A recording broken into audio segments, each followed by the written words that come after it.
Hey, Composing Gloves here, and today we are going to be doing a massive from the ground up. We're going to be looking at the Performer tab.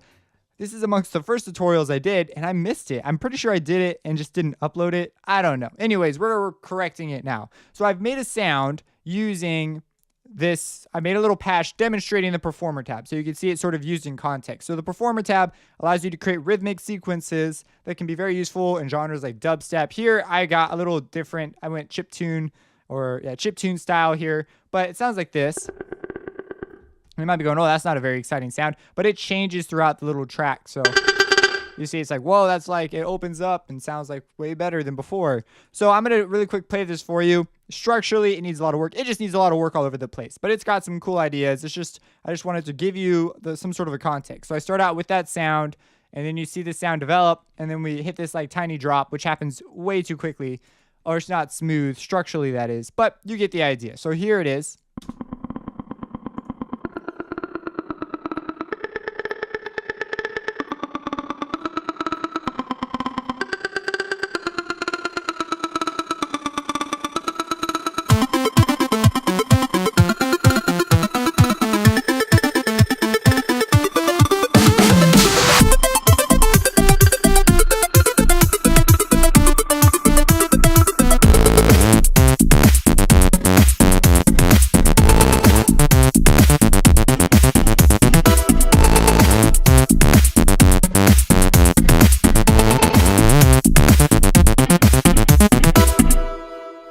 And yeah, so pretty cool. I like the feel that it's got right here. I mean, it still needs tons of work. As you see, it's kind of clunky and it could use more development. A whole bunch of things could be better, but it's the beginning of a project. So of course it's going to sound like that. So, okay, let's talk about the Performer tab, because that's what we're here to do. So that's an example. As you see, the notes are written out and then it plays the sequence as it appears right here. I am running this through some external distortion because I'm not a fan of what these offered me for this particular scenario. And I am using this reverb, which plays an interesting role in the distortion I send it through, because now the reverb's going through the distortion. And I automate that reverb on, so it's kind of interesting. I'm using the Performer tab, and this is the big concept hold up for people is, okay, I know what all the controls do. How do I use it creatively? Well, you use it creatively. This time I deliberately sought out to use it, but I was like, I'm just going to have it control a bunch of stuff. And as it controls all this stuff, it's going to sound really cool. So I believe I'm also automating this filter. Let's check that. Yeah, I am. So this filter movement moves, and it takes the automation or the internal modulation value with it. So that's an important note here. I used the DAF filter, but basically I was looking for just some sort of a bell, ding, ding, ding, ding, ding, ding, ding, ding, ding sound, basically like a crazy repeating envelope. And I'm like, hey, what a great opportunity to pull out the Performer tab.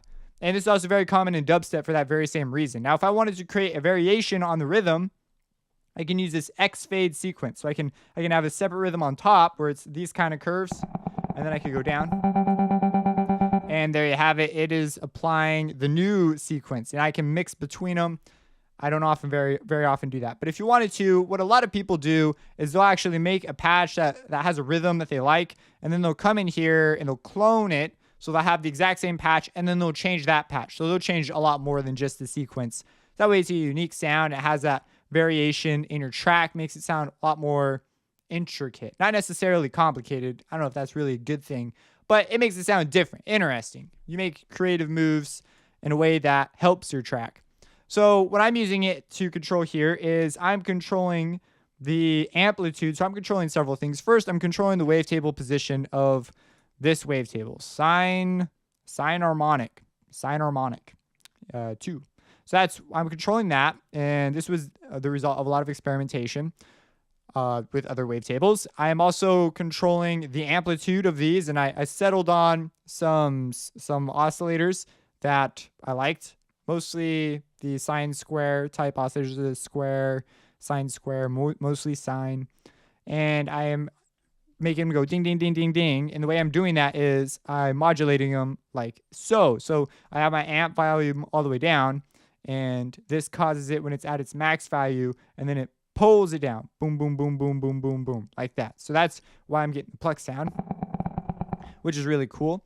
I might be going, I want to load up some curves. I want to start making these sequences. Guy, dude, how'd you get these curves here? Well, what you do is you hit this little load curve button, and you see it replaces these things. So if you want to get rid of it, you have to click this button again. If you're like, oh, where'd my other stuff go? Because you might have forgotten. You could have presets here. And that's something I use very often or have ever used, but you can. And what you do is you click a curve. Let's say we want this curve instead, and you can click and it will appear there. You notice that if you just click and you don't drag or anything, you cannot adjust the others. What you can do is if you drag up and down, you can adjust the amplitude of these curves. But you can't drag a whole bunch of them on at the same time. So let's say I wanted this for a whole bunch. So I could click and drag, and now it replaces them. As soon as I let go, though, I have to come back over here and select a curve. So that's just a thing you should know about. I'm going to go back to what I was at. Now I can adjust the volume or the amplitude of this controller signal's moment. So now instead of going to the maximum value as it does over here, it only comes up a little under halfway.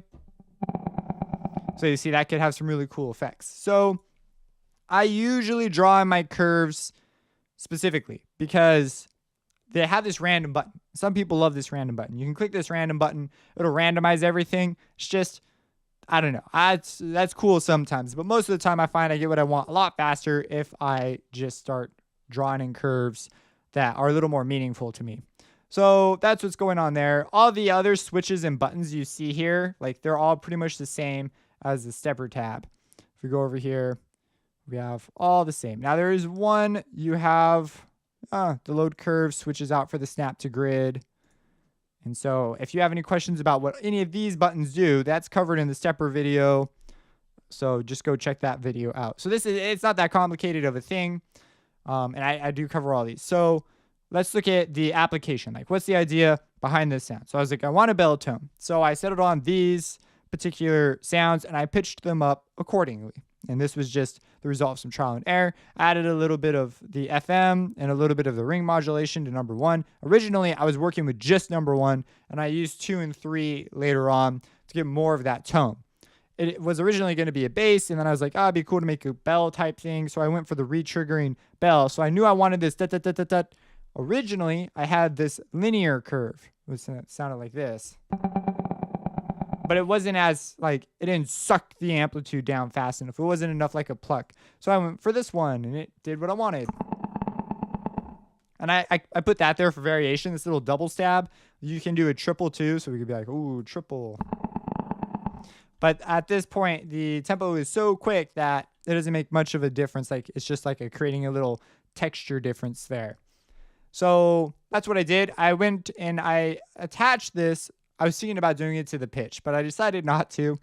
I did the amplitude. I did do the wavetable position, so I'm scrolling through my wavetable back and forth.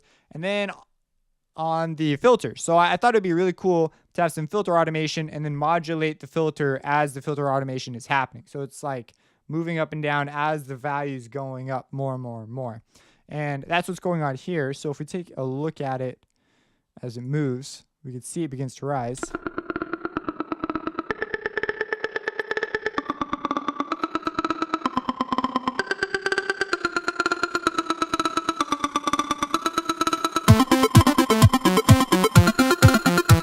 I like that intro a lot. So you can see the idea that's going on there. Now I try to put it in a drop context here.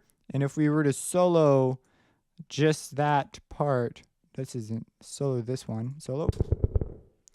You can hear it doing its thing. Let me unmute everything else. This would be easier to just mute. Turn the drums off. So that's the, and then you can hear a little upbeats.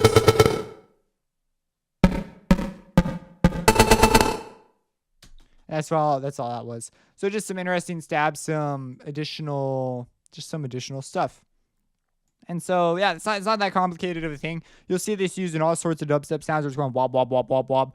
One thing you might be under the impression of is you're using an LFO. They very well could be using an LFO, but they could just as easily be using a performer tab as well.